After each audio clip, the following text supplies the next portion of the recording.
bagong halal na mayor, Mayor Roberto Sebastian. Halos mag-iisang taon na nakalipas, bro. Pero parang tatagalan pa ang kaso. Malulutas lang ito pag sinabi ko ito.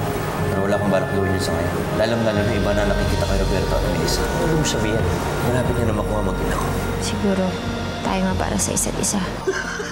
Yes! Chicken daddy ko na po si Tito Roberto, Mami. Paano na po si Daddy? Siyempre, daddy mo pa rin ang Daddy Felix mo. Kaya lang naaawa po ako kay Daddy. Malulungkot po yun kapag nalaman niya na iba kang love, Mami. Can you do me a favor? Kahit ano, basta kaya ko. Pakibigay itong sulat ito kay Eva.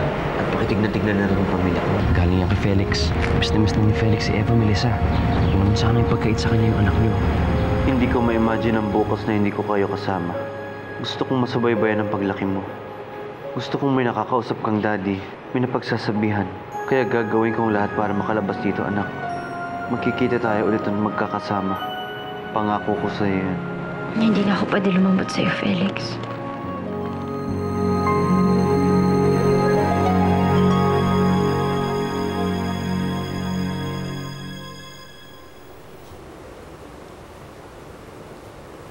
Mastro, may dalaw ka.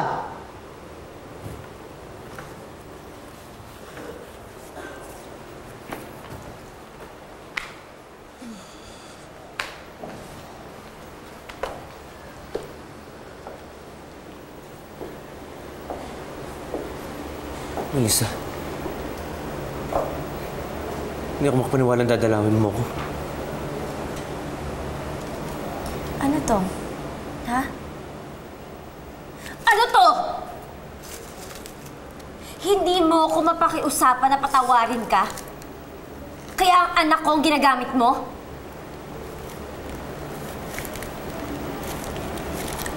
Hindi ko naman iniisip na ganun. Miss na miss ko na kasi si Eva eh. Tagal ko na siya di nakikita. Huwag mo nang gugulhin ang isip ng bata, Felix. Masaya na siya. Hindi makukompleto ang saya niya kung hindi niya ako nakikita. Di ba ikaw na rin nagsabi? Hindi ako mabilis mapagod. Kaya hindi ako mapapagod sumuko na makalabas dito. Makasama kayong dalawa. Huwag ka na umasa, Felix. Dahil patay na ang Melisang naniwala at nagtiwala sa'yo. Kung magkikita man tayo, yun ay dahil meron tayong kasong kailangan natin tapusin.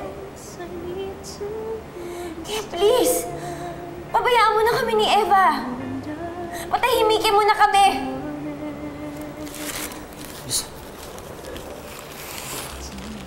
Alam mo, gusto ko itong paniwalaan eh.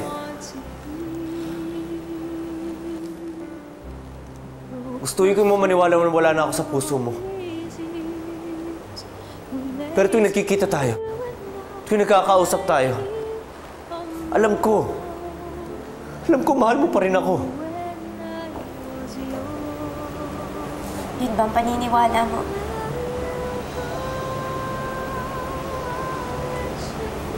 Pwes, gumising ka na, Felix, kasi nagkakamali ka. Kasamang namatay ng pagmamahal ko sa'yo nung nalaman ko na ikaw ang rapist ko. Wala na akong pagmamahal para sa'yo. Hindi ako naniniwala. Melissa, mapapatawad mo pa rin ako. Magkakasama pa rin tayo sa bandang huli.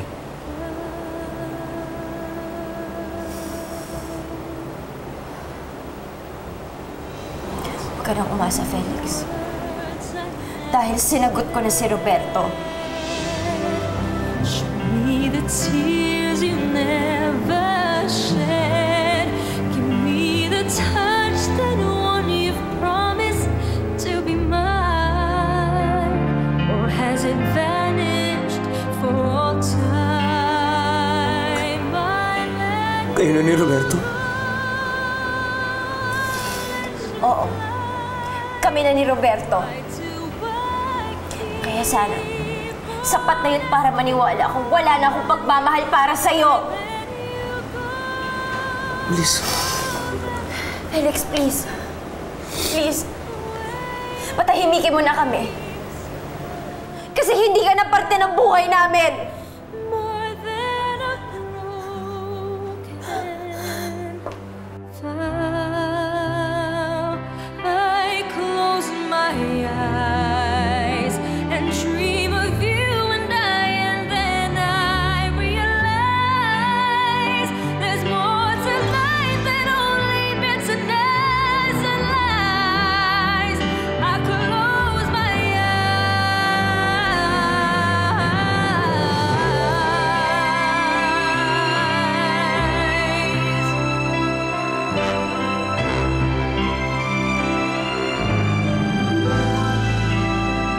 I'd give away my soul to hold you once again and never let this promise end.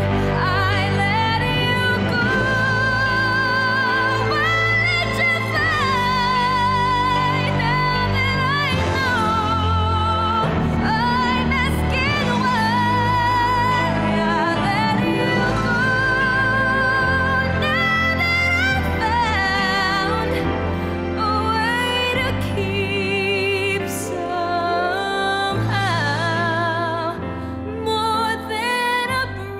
Mami, hindi po ba kayo sasama sa amin nila Lola at Tita Ami? Hindi na, anak. Marami pa akong gagawin eh. Kayo na lang muna, ha? Ami, sige, mauna na kayo.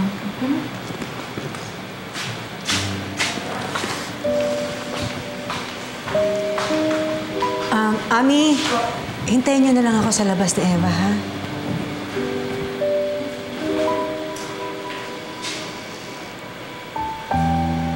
Anak,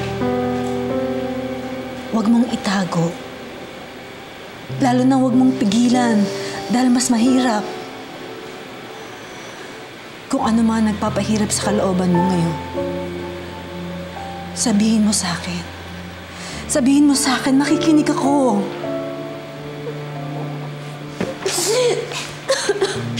Bakit ganun, Nay? Sinumbutan ko na si Felix na huwag sulatan si Eva. Na huwag na kaming guguluhin. Dapat kasi siya yung nahihirapan eh. Pero bakit ako pa rin yung nasasaktan? Kasi si Felix ang ama ni Eva. Kasi minahal mo siya. At habang pinapairal mo yung galit dyan sa puso mo, mas lalo ka lang masasaktan. Ayoko na lang ganito, Nay.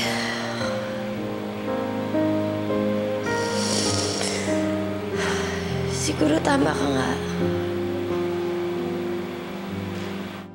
Siguro mahal ko pa rin si Felix. Pero tuwing nakikita ko siya, sakit at galit lang ang nararamdaman ko. Gusto ko na siya mawala sa isip ko, Nay. Lalo-lalo na dito sa puso ko. Ayoko na. Ayoko na, Nay.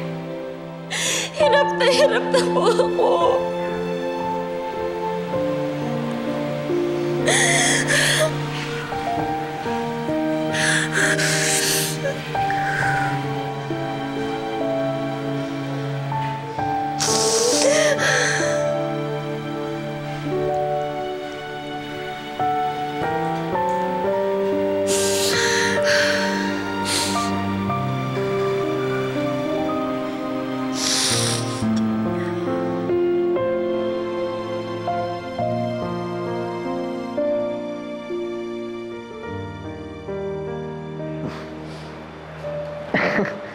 Narinig ko usapan niyo ni Melissa.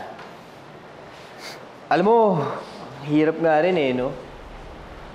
Tinitikman ni asawa mo pero wala ka pa rin magawa. Sigurado namang nag-i-enjoy yung si Melissa. Tindi ni Mayor ah. Naisahan ka na naman, Felix. Ha? Uy! Ano?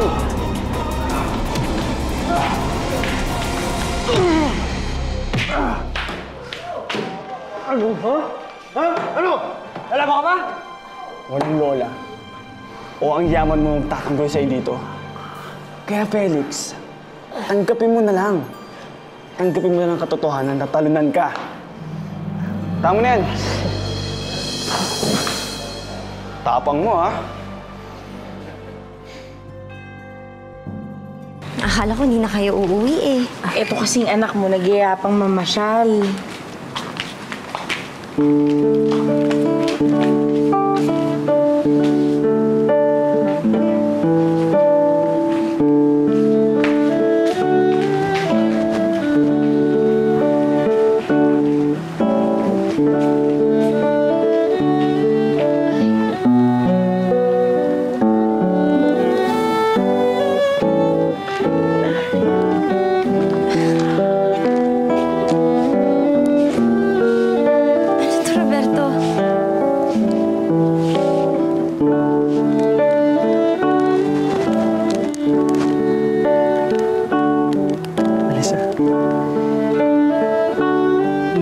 Paghintay sa isang bagay na alam ko magpapasaya sa akin habang buhay. Kaya kung papayag ka, gusto kong maging daddy ni Eva. Maging asawa mo. Will you be my wife, Melissa?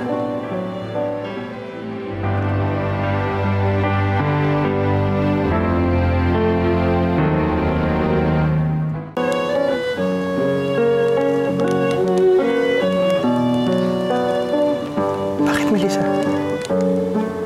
hindi mo ba gusto yung ginawa ko? Ayaw mong pakasal sa akin? Nabibilasan ako sa mga pangyayari, Roberto. Melissa, matagal na tayong engaged noon. Pero ano nangyari? Sinira ni Felix. Hayaan mo bang mangyari ulit yun?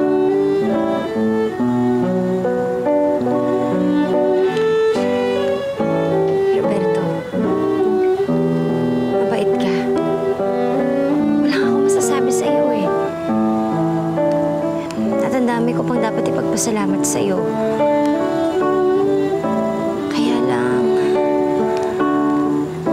Kaya lang ano, Melissa?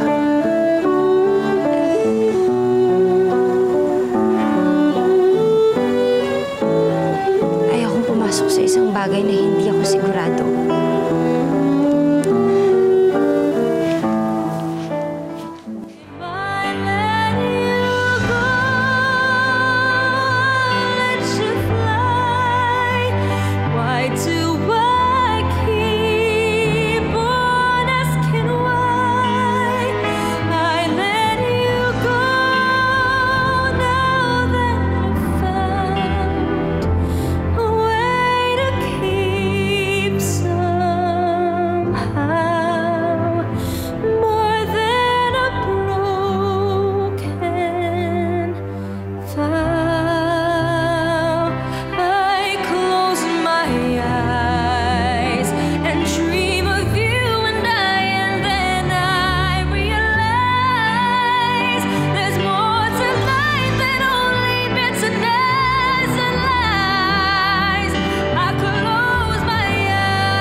Ano pare? Ang sabi ni Melissa, pumayag ba siya pakasal sa'yo?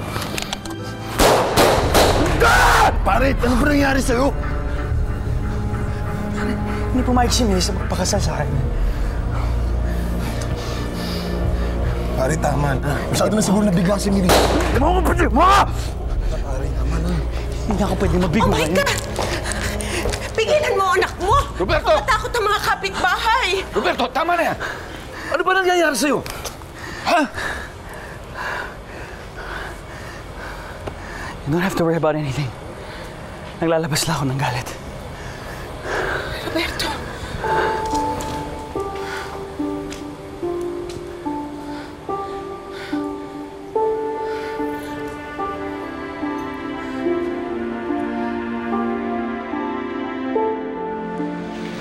Sa wakas, nakatulog na rin si Eva.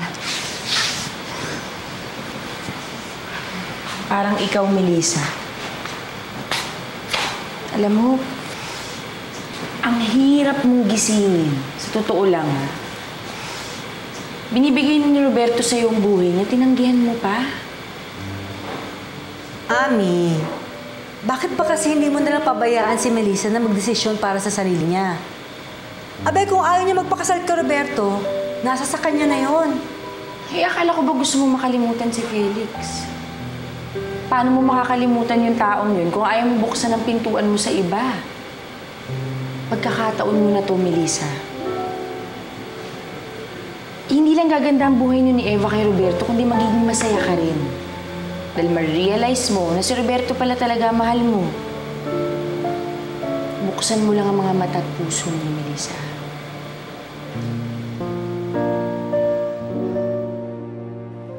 Sinabi mo na ipinagtapat sa'yo ni Felix ang lahat-lahat. Maaari mo bang sabihin sa hukumang ito kung anong mga sinabi niya sa'yo? Tuwang-tuwa pa si Felix kasi naipagtapat ng ho daw niya kay Melissa ang tungkol sa rape. At napatawad na ho daw din siya ni Melissa. No further questions, Your Honor.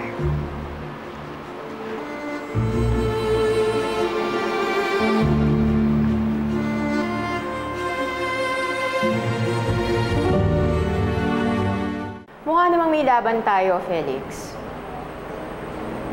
Hindi ako matatahimik. Hanggat alam ko may hudas sa tabi ni Melissa. Yan. Yan. Kaya ka hindi makakonsentrate sa hearing natin kasi puro si Melissa at si Roberto ang nasa isip mo. How many times do I have to tell you, Felix? Huwag mong paiiralin ng emosyon. Isang maling salita mo sa korte, pwede tayo matalo.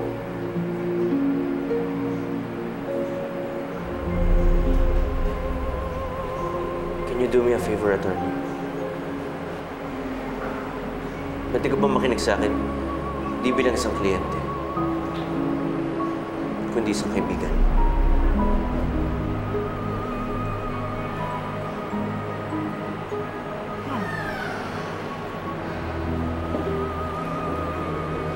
Sa tingin mo ba wala ng pagmamahal sa akin si Melissa?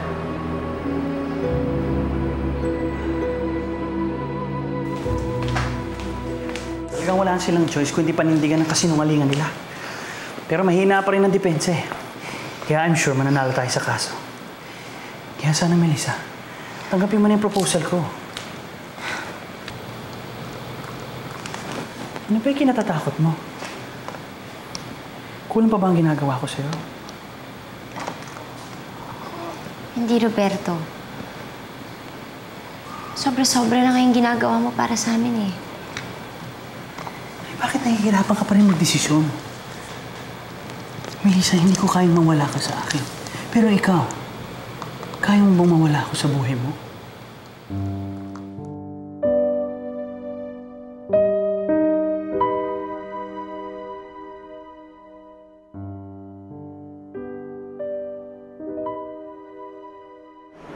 Ang babae, pag nagmahal, mahirap mawala. Lalo na kung ang lalaking yon ay ang lalaking ama ng anak niya.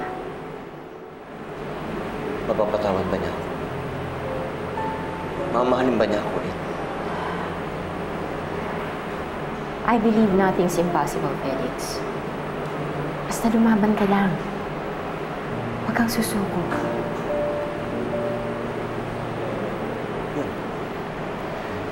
Yun lang ang pinag-uugutan ko ng lakas ngayon, attorney. Yung pag-asang makakalabas ako dito at makakasama kong pamilya ko. Yung alam ko kahit may iba na sa Melissa, pero may bata pa rin na nag-iintay sa akin. Yun lang ang pinanghahawakan ko.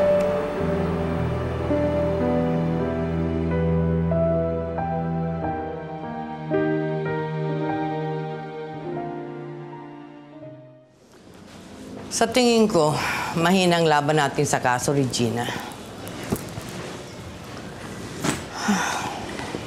Alam mo, Ofelia, palagay ko tagilid na si Felix sa kasong yan eh. Pero hindi ako papayag na matalo si Felix. Anong binabalak mong gawin?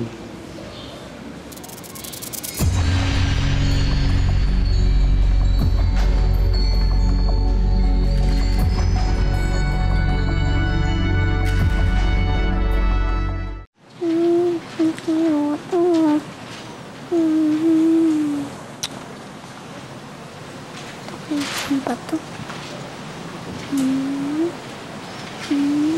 Muli?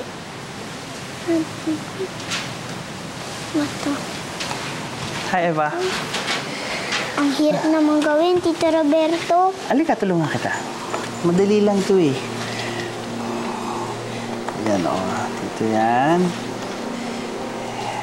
Oo, diba? O, tapos na. Ang galing mo naman, Tito Roberto. Siyempre naman. Pero alam mo, mas marami pa akong magagawa para sa'yo. Lalo na kapag kasal na kami ng mami mo. At ako na magiging daddy mo.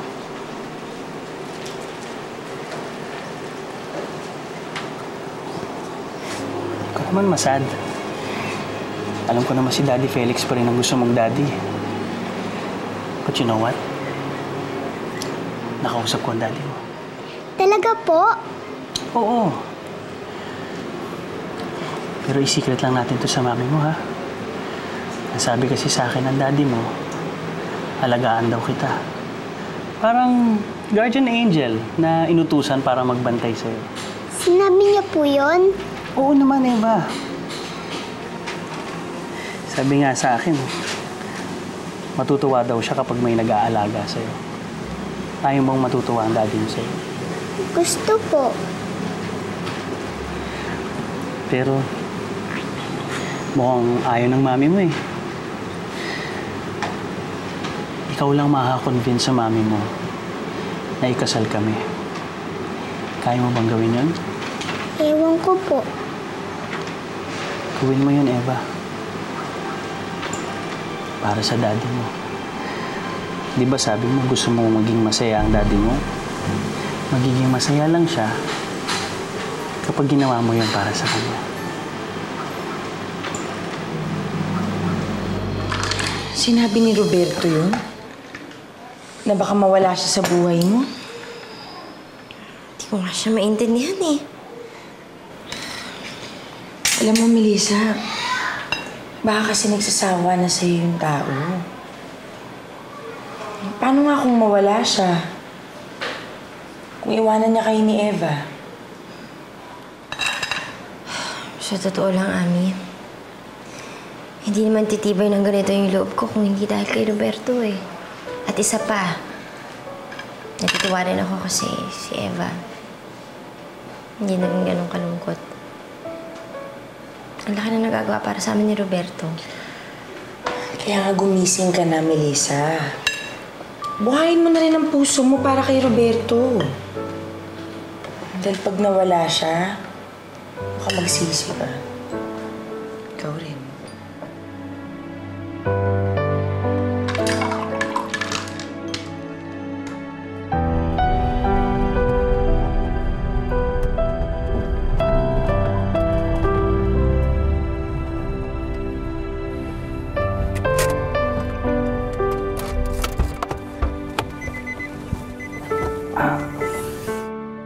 Ano ba ginagawa natin dito? Bakit may hawak ang baril? Papatayin ka na naman ba?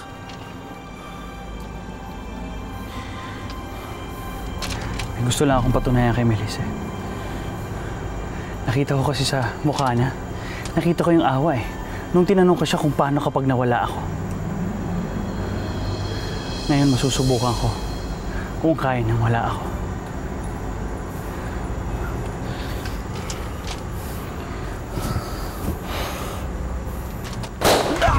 Pare, tama na!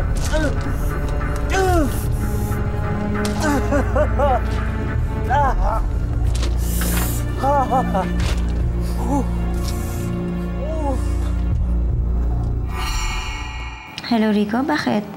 Ha? May nagtangka sa buhay ni Roberto? Hindi pa naman katapusan ng mundo eh. Hindi porket sina Melissa at Roberto na, ay hindi na kayo pwede maging kayo balang araw. Kaya nga hindi ako susuko hanggat di ako nakakalabas dito. Hindi na ako magpapaligoy-ligoy pa, Jazz. Gusto ko makasiguro na maabswelto ang pamangkin ko. Wala akong hindi gagawin para sa'yo, Melissa. Mahal na mahal kita. Hindi ko kaya mawala ka sa amin ni Eva. Kaya sige, Roberto.